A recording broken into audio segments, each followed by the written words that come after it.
No shortage of data. That's not our limiting factor. That is not the problem. That's No. not the factor. More data, more problems. Yes, that's right. That's right. But to your point, I think data visualization becomes the translator, right? Across teams.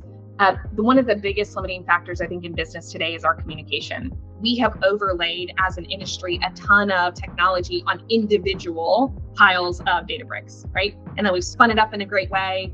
But now I don't know how to access that pile of data bricks. It's not exchanged or shared. And the question I often ask myself as I'm looking at data and translating that into performance for our teams is, how do I reduce the cognitive load across the organization? The cognitive diversity theater proposes that groups with a mix of different ways of thinking, problem-solving styles, perspectives, generally perform better than a homogeneous group. And when people feel like they have a voice at the table, communication, ideas, creative thinking, thoughts that maybe wouldn't have come up if I were unilaterally thinking about a particular data set become really open conversation with my team. How you can let people's respective expertise then really all come together, because no one knows the building better than the maintenance team, but no one knows the underwriting better than asset management. The bar for service is going up. The ask to reduce costs is also going up, right? Whether that's headcount or whatever the case is. With AI in the mix, we keep coming to the table with, does that change the way we're doing business? Small incremental change can really drop to the bottom line. If you change 1% incrementally daily, when you look back over the course of a year, over the course of 5 or 7 years, a typical asset hold period, that's massive change to how do you are moving business. It does not need to be this dramatic overhaul.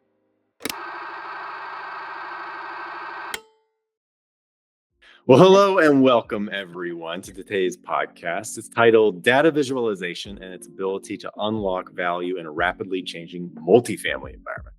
I'm Andrew Perroy, the Operations Director at Smplrspace, and I'm thrilled to have you join us for a conversation that is at the intersection of technology, data, and the future of real estate. And so today we're diving deep into the world of data visualization and how it's transforming the way we understand and manage and unlock value in modern businesses, especially in the multifamily and commercial real estate sectors. And so I'm joined by two incredible guests whose expertise and visions are going to help us redefine what is possible. I'm setting the stage big here. And so I first want to introduce Talisa Dever. Talisa is the Vice President, Revenue and Performance at JVM Realty, a very successful multifamily business with 50 years managing 5,000 units across 20 properties in the U.S. Midwest and $1.6 billion in assets. And Talisa is a seasoned expert in real estate operations and technology with a proven track record of driving digital transformation in the multifamily sector. And Talisa's approach, which I love, centers on making technology approachable and valuable for every user, regardless of their technical background. And it's really wonderful to have you, Talisa. Thanks so much. I'm excited to be here. Oh yeah, absolutely. And so now I'd also like to introduce Erina Malarkey. Erina is a dynamic leader in the real estate technology space, recognized as a 4-time founder and PropTech subject matter expert. So we're going to get to hear a lot more about that. She was co-founder of Remarkably, a business intelligence platform focused on marketing analytics and performance for multifamily real estate. With a background that spans marketing and analytics and PropTech innovation, Erina is passionate about making data accessible and actionable for everyone, from frontline staff to the C-suite executives, and most importantly, leveraging data to produce measurable bottom line results. So welcome, Erina. Thank you. I'm so excited to be here. So excited to be here with you. And I sort of have full fangirl status of Talisa. The very first time we met, which was some time ago, we sort of immediately started talking about data visualization and how data is changing it. And from the very first meeting, I thought, this is a nerd after my own heart. So I'm so excited that the three of us get to be here as part of the conversation, and just very flattered to get to have this with Talisa. Well, likewise. Thank you.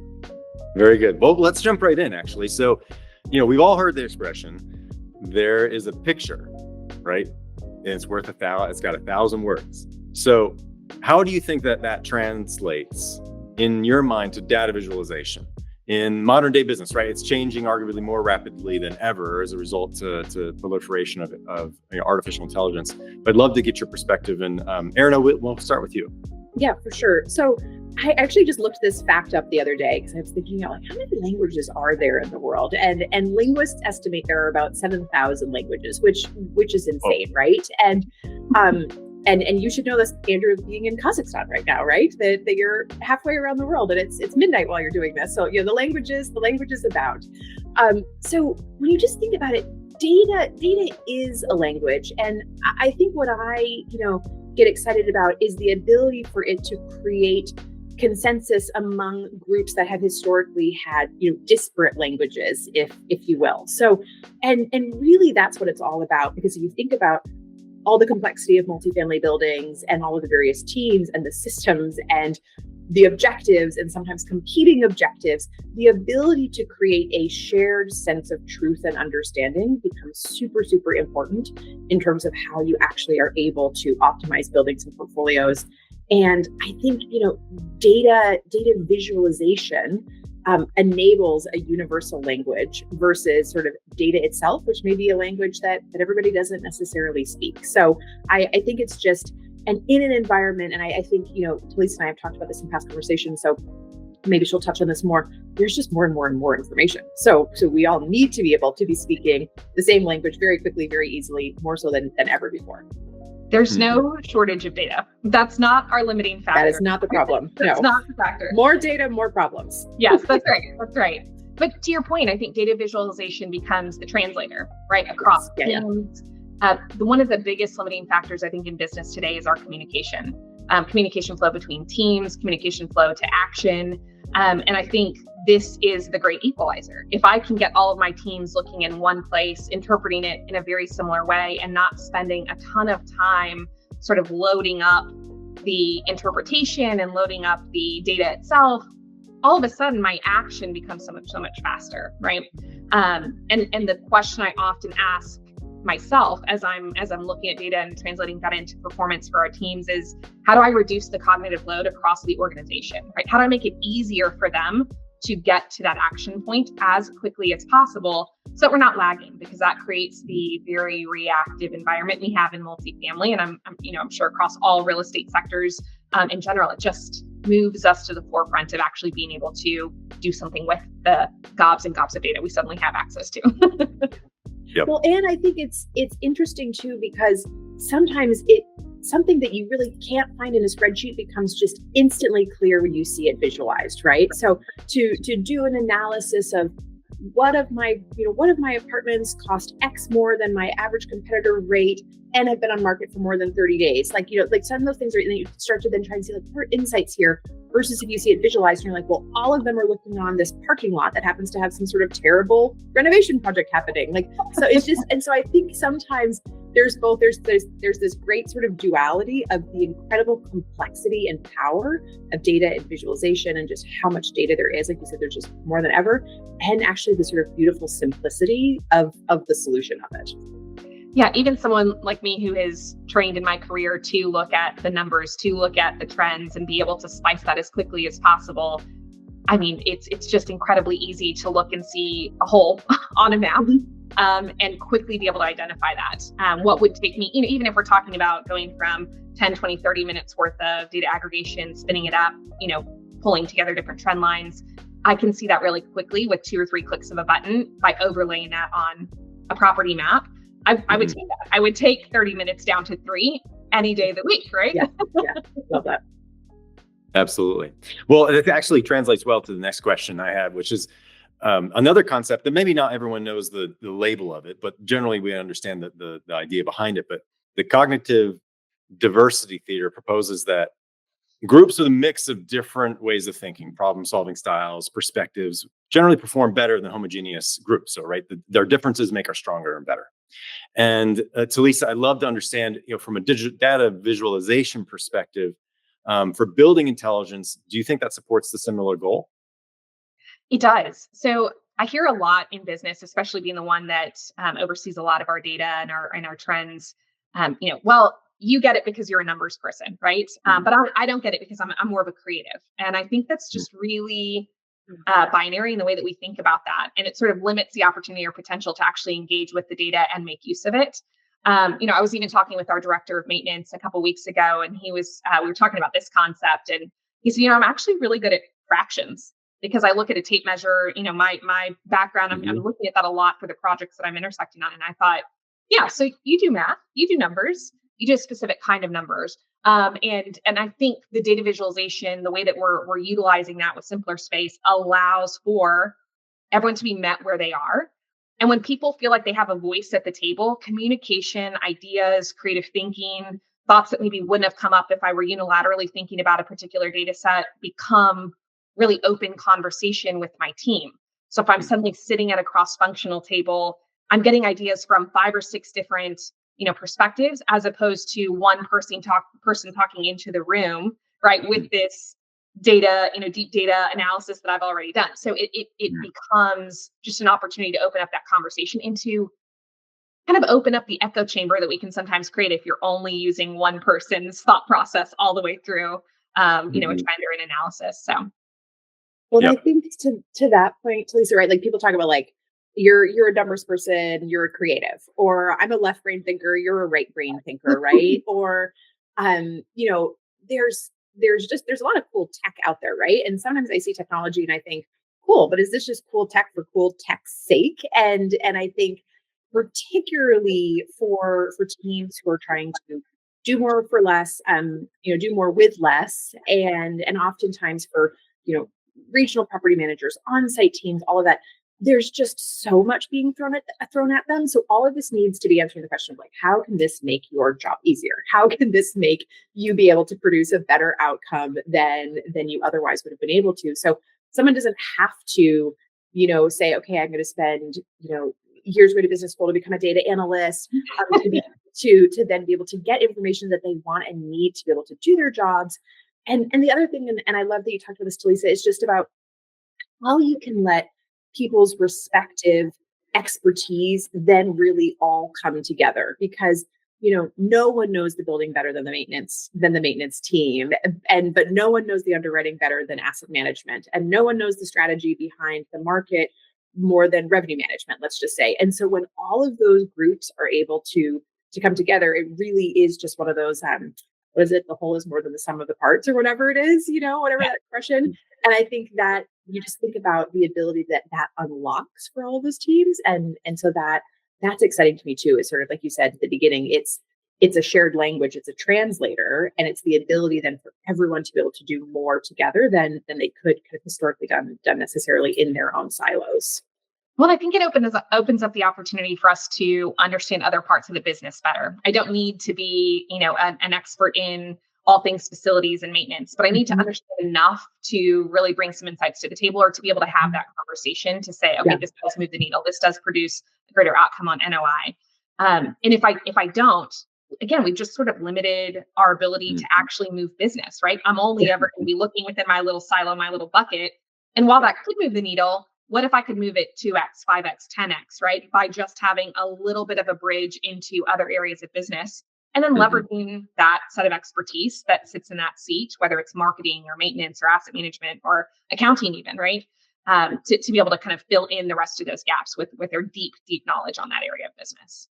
Well, and I think something you just said just sparked, it's like, how do you do things different and how do you do things better, right? And that people are constantly, in this market, it's like the margins keep getting thinner, fixed costs keep going up. There's just more and more, demand in terms of what consumers and residents want. So I think to your point, Talisa, it's like, you can't keep doing the same thing and expect to get better outcomes typically. So then you need to start figuring out like, what's my new tool set to optimize? And I think this just provides a whole new tool set of optimization.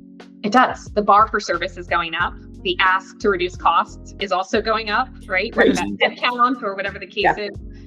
With AI in the mix, we keep coming to the table with, does that change the way we're doing business? Does it change what we can automate? Does it unlock creativity? Does it create margin? Does that margin mean I create better service? And so that whole cycle, if something is sort of centrally sitting as my source of truth, as my entry point to that conversation, man, the jump out to being able to solve for those things and actually fill in those holes to meet technology where it is today. I think we're kind of the lagging factor a little bit in that. That really does have massive business impact, and that does get us from good to better and better to great. Yep. And I mean, it's interesting you say it because the next question I was going to ask you is particularly related to that, where generally real estate is known as a laggard. Technology, the dinosaur industry, right? Let's get right largest to it, right? asset class in the world. And so, multifamily is no exception to that. But prop techs in this industry certainly have experienced a huge growth in the last 10 years, and even in particular the last 5. And now with that has come these extensive tech stacks that we're all starting to be exposed to with point solutions. And so data visualization as a tool can help address some of those challenges of all those multiple solutions being used. But another way potentially to debate that is, Talisa, I'd like to get your opinion on this, is maybe it's just another tool added to the stack. What do you think? Yeah, I think so. I saw a really great visualization around data in general a few years ago, and it has stuck in my brain, right? So the concept of Legos, and you've got this massive pile of Lego bricks, and every department in my company holds their own little pile of Lego bricks, right? Mm-hmm. And the idea is, can I bring those together? Now, we have overlaid as an industry a ton of technology on individual piles of data bricks, right? And then we've spun it up in a great way. But now I don't know how to access that pile of data bricks. It's not exchanged or shared. And so I think the great point about a tool like Smplrspace is all of a sudden it sort of meshes over the entire thing. So I scoop all of those data bricks into one big pile. Now I've got them all in one room. And I'm saying, let's mix and match them all up, right? Now, we could have done that with a data lake. But I think the inflection point that Smplrspace sort of touches on, for us anyway, is the ability to take that and say, not only can I now spin all of those data bricks up into some sort of visualization, I've sorted, arranged, I've cleaned them. We've gotten up to a good point of standard data visualization, a chart, a great graph, right? Those exist today. But I'm now saying I'm going to take those visualizations and turn them into story building, because I drop someone into the physical environment that we manage today, right? In a digital format. So now all of a sudden I'm taking that, if you think about those data bricks kind of arranged and beautifully stacked, I now create a house with them, or something usable, right? Maybe I create a Lego brick key ring or something like that, where it's now functional, right? It's now someone can look at this space and actually understand and see what the capacity is for us to do with all of that data that we've scooped in together. So I think, this is not just one of those where it's a single point solution. It's one that overlays across my departments. And that's really the nuance of technology that I'm looking for today, is can it serve multiple avenues of my business? And every time that I've turned this over in conversation with folks, I'm like, it solves in that circle. It solves from an asset management, revenue management, accounting perspective. It solves from a RevOps perspective with, total demand management, from marketing and operations, and again, pricing. It certainly overlays data sets like our maintenance and how we get to a 5-year capital planning in a really proactive way. How do we overlay that with resident sentiment data that now lives in our marketing department? I mean, it's endless. I could not turn over a possibility where this does not lay on top of it in a way that unlocks something we don't have today with each individual stack that serves a single department. Yep. Well, I think, this is why Talisa is amazing, because I'm always like, what could I possibly say to follow that? But I think I'll just approach this, Andrew, from the flip side of it, right? Which is why do prop tech tools succeed or fail? And I think there have been a lot of tools that have been produced and delivered that do they're really good at one thing, right? But this enables you to have this Swiss Army knife, or to Talisa's sort of analogy, right? You have to have this amazing Lego house. And so I think, what I consistently hear from the industry is that people, they want that one-stop shop. I don't want to go log into 20 different solutions. I want to be able to log into one solution and be able to have information from these 20 different data points. And not only do I want to be able to see it in one place, I want to be able to see it contextualized within each other. Because you think about causation versus correlation, and the ability to see data that historically have lived in different Lego piles, and the ability to start understanding how does the number of maintenance tickets that I have per unit impact the resident sentiment score of that unit, and how does that impact my likelihood of achieving a renewal or not, and how does that then impact my rent roll strategy? Those have been things that have been really hard historically to put together, because all the data is just in all these different places. So I think, people are looking for tools that enable everything to come into one place. And then I think about other friction point for technology solutions. There's just the simplicity of I can't remember one more login. I mean, the number of times that, over the years, people would be screen sharing and just, they have 20 tabs that are always open because he can never remember any login to any of the tools. It's like, okay. But I think what's really cool about Smplrspace is that it can take all the data, it puts it in one place, and it embeds it in the internal environment. And so now there's no change to workflow. It can be exactly where people are, and it's 100% secure, right? So when you think about, again, what are friction points? Why do tools not succeed, and why do tools not succeed when people don't use them? This gets around that of, okay, you have everything you want in one place on your terms with 100% security. Starts to become something that then the cost benefit analysis of the time, the capital, the political capital, the energy and effort to adopt a new tool suddenly becomes really a no-brainer. Where, if you don't necessarily have that, you're thinking, I have 20 solutions. Do I want to have 22, 23, 24, 25? Maybe at that point, it's not sort of as compelling.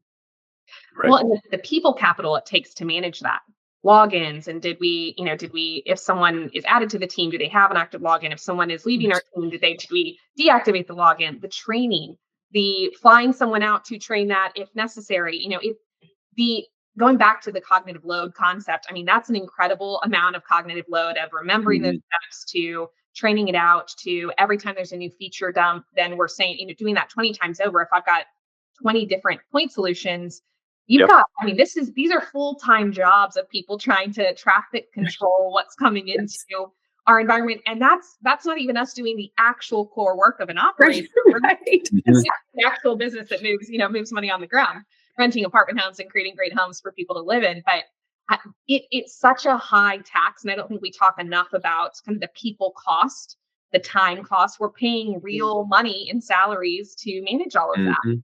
And so the way, anywhere where we can really kind of simplify that, it actually frees up time in our salary and our headcount to get better at what we ultimately do, which is provide homes to people.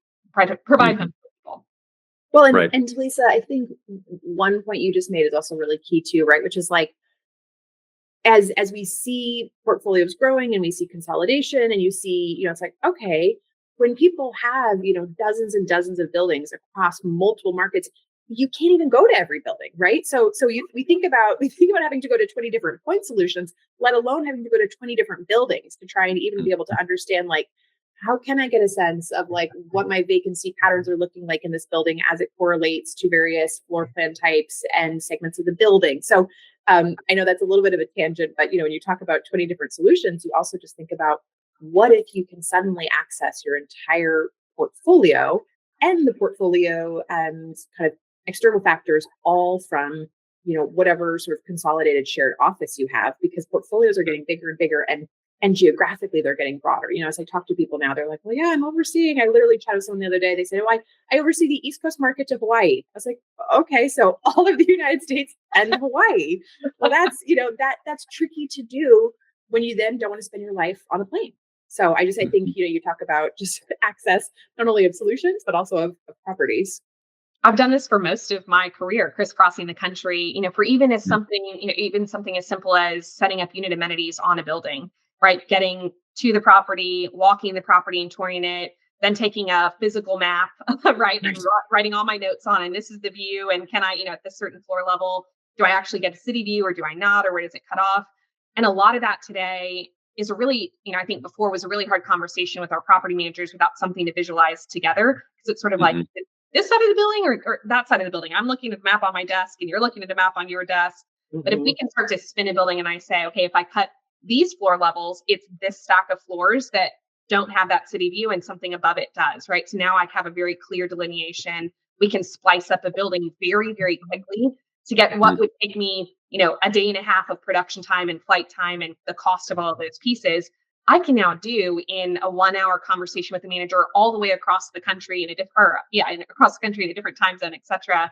It just allows for speed of business in a way that even at a very minute level makes a big difference.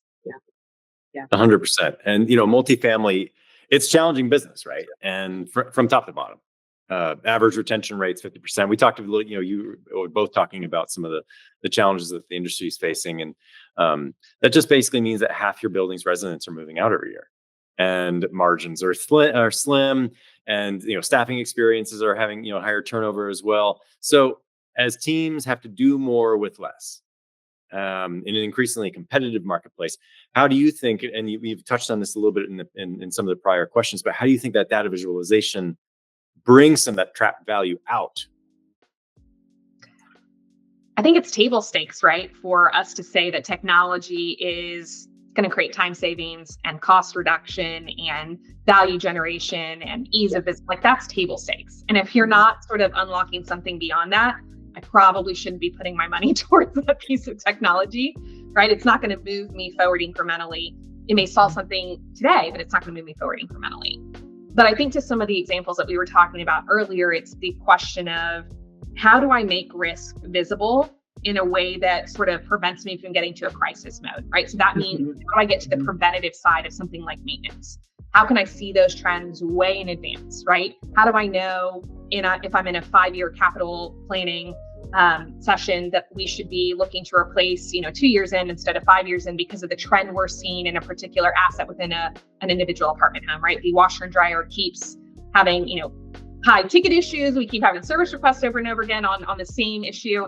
Maybe we should be planning that in sooner so that it's not this crisis mode where all of a sudden we're trying to get 340 units that are equipped with new washers and dryers in the same year. High cost, high tax on my property, limiting on cash flow. And so I think it gives us the opportunity to start to look at those more proactively, rather than just saying we're going to, plan based on age of asset or plan based on kind of what looks the oldest in a property. We're actually giving data behind those decisions in a way that moves us to a more preventative, more prescriptive way of looking at how we manage the physical space that folks live in. And I think the only thing I would maybe just add to that is that, real estate is the largest asset class in the world. Multifamily is a, multi-trillion-dollar industry. And so I think there can be sometimes a bit of sort of fatigue or apathy in terms of like, well, all of these little things don't move the needle that much, but combined they really do. And when you're working with with numbers this big, small incremental change can really drop to the bottom line. And it's always blown my mind in every facet of real estate, in particular multifamily, because of how they are staffed and structured, that every multifamily building is a multi-$100 million business that is being run by a team that is there. And like Talisa said, that it's running this multi-$100 million business. And also PS, managing a resident who's not happy, and what happened when there was a flood in the lobby, and there's something happening in the neighborhood that they have no control over. I mean, if you went to a dinner party and 10 people in a row said, "Oh yeah, I run a $100 million business," you think, who am I having to do? So these are just they're huge businesses. So I think it is interesting to think about, like, where do all of these small points of value that can be unlocked start to produce really significant returns. And I think maybe in the past 5 years, I think this is where we have this interesting turning point. There's maybe been a bit of apathy of like, those are just 10 pennies scattered on the sidewalk. It's not worth it to me to pick them up. Well, like, okay, but what if you now have a tool that lets you just instantly pick them up? And that to me is kind of what a data visualization tool, it's sort of this, this notion of like, how can you actually do something that has historically not been possible? And then the ability to do so really sort of produce some outcomes. So I think, to your point, Talisa, it's like, what happens when you start having, leading versus lagging indicators, and how can all of those incremental points of found value really become meaningful, particularly when the solution that enables it can be as simple as they now can be. Yeah, we don't strike gold every day, right? Like, you're not going to increase the area of business by 10, 20, 100x, you know what I mean, in one day. But if I can do it incrementally, Clear has been very successful after writing Atomic Habits on this exact concept. If you change 1% incrementally daily, when you look back over the course of a year, over the course of 5 or 7 years, a typical asset hold period, that's massive change to, how do you remove business? It does not need to be this dramatic overhaul. Yes, those happen, but they're probably going to happen once or twice in my career in terms of being able to quantify that, right? But the way that I can move the needle very, very incrementally every day does add up into tangible dollars for business for us. And that's really, I think, where we want to see movement, because that adds up very quickly. Well, and I think that's where also some of the sort of slightly smaller but really innovative, smart, sharp groups can start to beat the market, right? We're like, okay, like, it's not necessarily, the group that has the biggest portfolio or the biggest budget, but that who through just those small pieces of change can start to beat the market, can start to produce better NOI. And with that comes winning more assignments. And with that comes better underwriting on acquisitions. And suddenly you can have that sort of snowball effect. Absolutely. Yeah.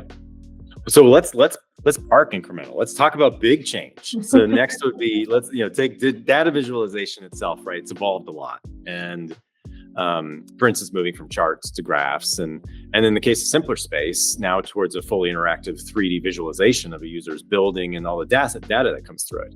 So what do you think is the next step and next evolution of what this might look like? I mean, the data that might exist outside the building, or maybe market competitive set information, or construction and development information. I mean, what's kind of going through your mind if you start thinking big picture?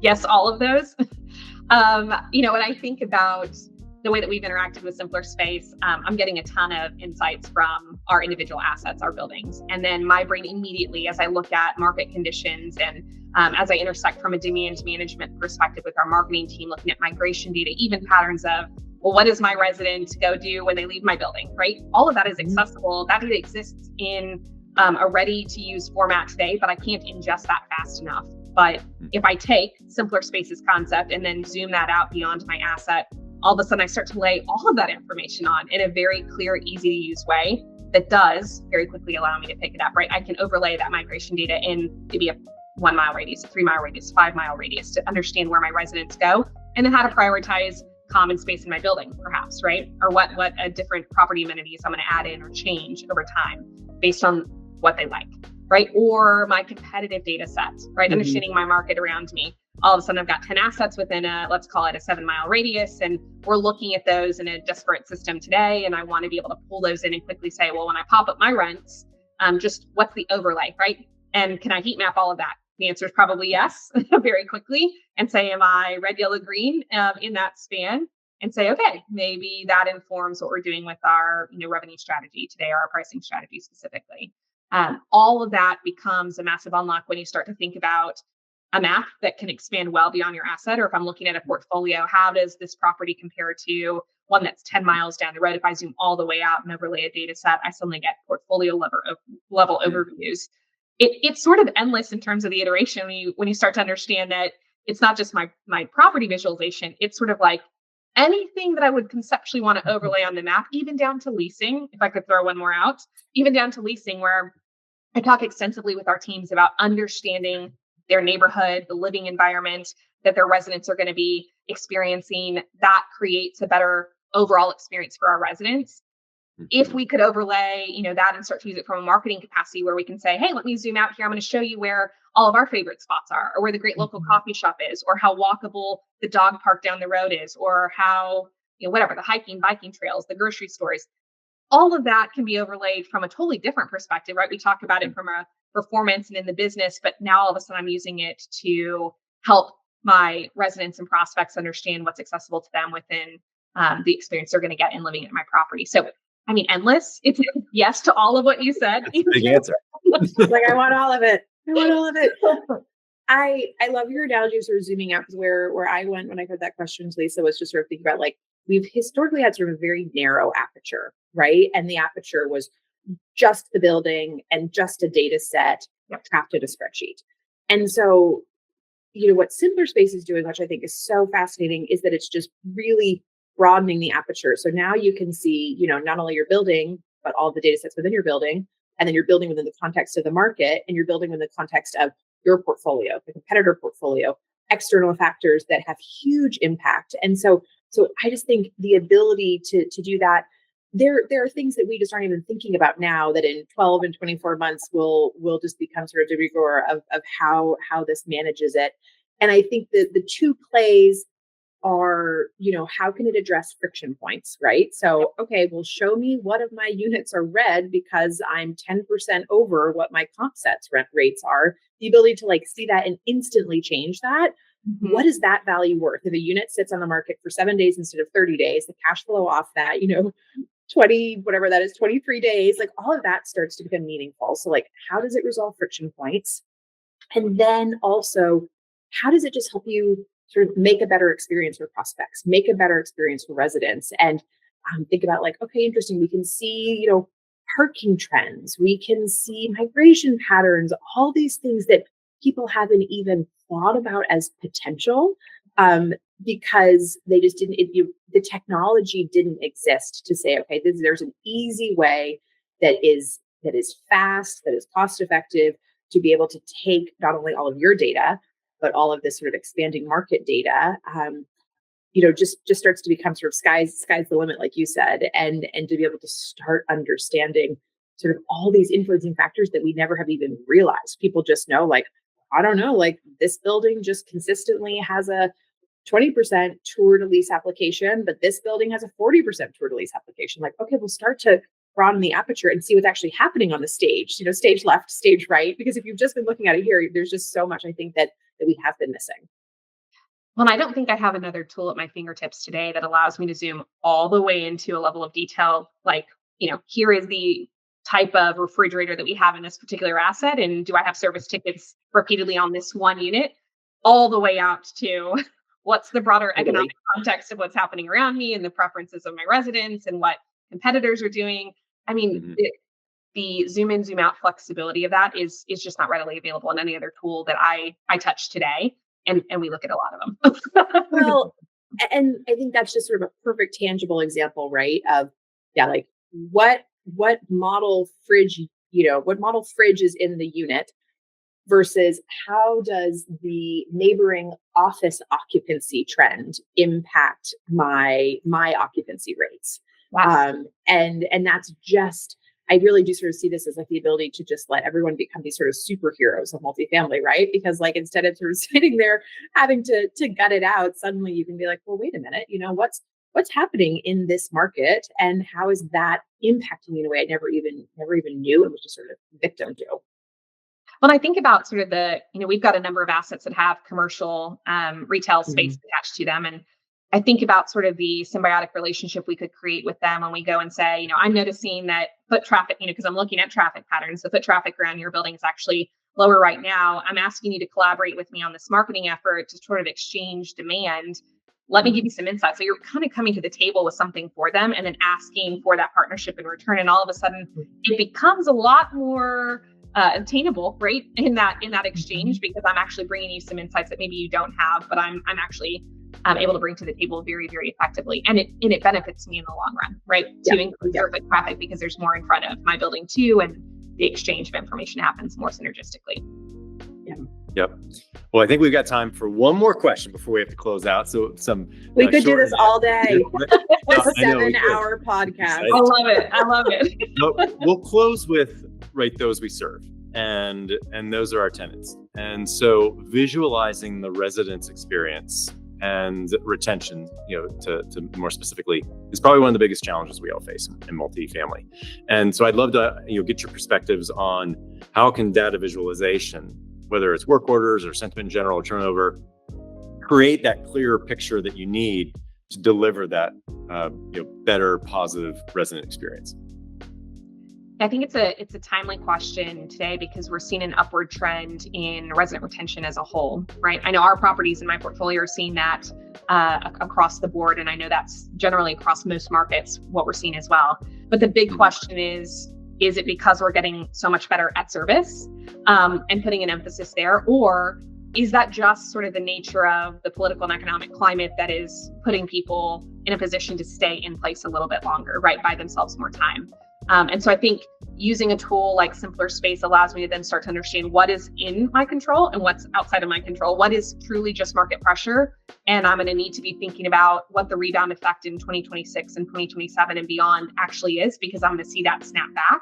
Or have I actually proven out a service format for my teams that I can wash, rinse, repeat across my portfolio, because that's actually yielding true additional retention, right? Because I'm creating this amazing living experience for my residents that they want to stay much, much longer. And so that moves the needle from, a 3-year tenancy to a 7-year tenancy on average. I want to know how much of that is truly in my control and how much of that is just me needing to plan to avoid risk in the future. And this is where we start to see that opportunity, is to actually pinpoint the individual factors that truly are inside our control, and then what maybe falls to the rest of kind of market pressure and market conditions.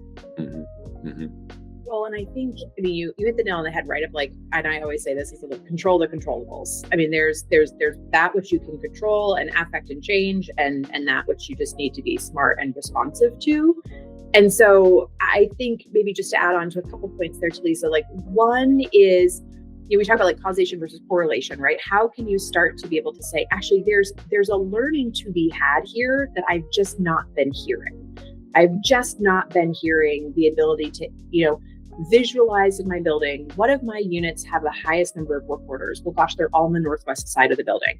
Okay, we'll segment them by category. Well, they're all HVAC. Like being able to instantly start to understand it. How do I get in front of that such that I don't have sentiment issues and I can, improve retention? So it's like, where has there been an insight to be had that we've just been kind of deaf to because we haven't been able to extrapolate it? And then I think also, the industry has, and on average, and obviously it's a little bit up right now, but kind of 50% retention, which I often feel like people either outside of the industry or even those in the industry don't sort of fully appreciate the challenge of that, right? I mean, in any other business, if people said we have 50% customer churn, you would just be panicking, right? Like boardrooms across America would be just melting down. So, and one thing that I still think multifamily has not done a great job of is starting to think about how you translate from one building to another building. How am I in a JVM building and I love it, but now I'm moving to a different market, but I want to stay in a JVM building.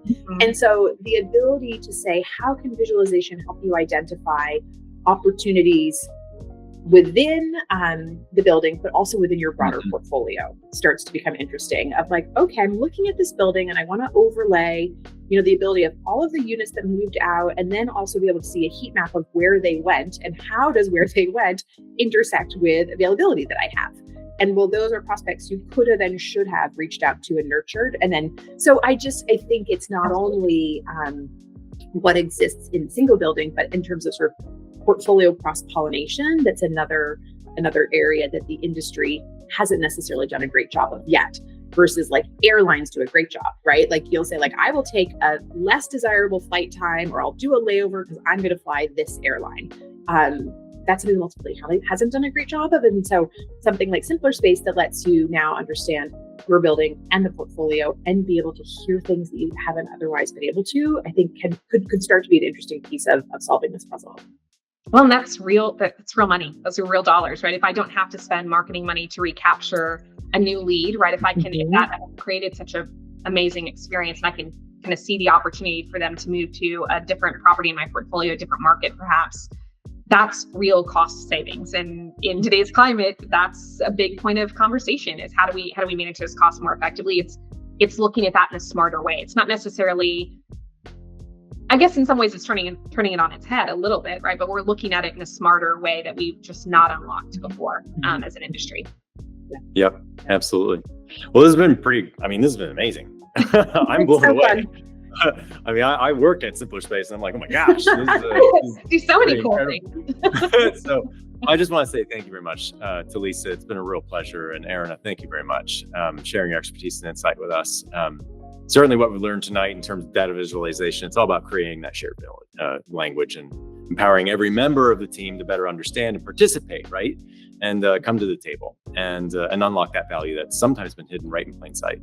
So really appreciate the time. And for those folks, if you've enjoyed this conversation, here's what we think you can do next, right? Check us out, Smplrspace.com.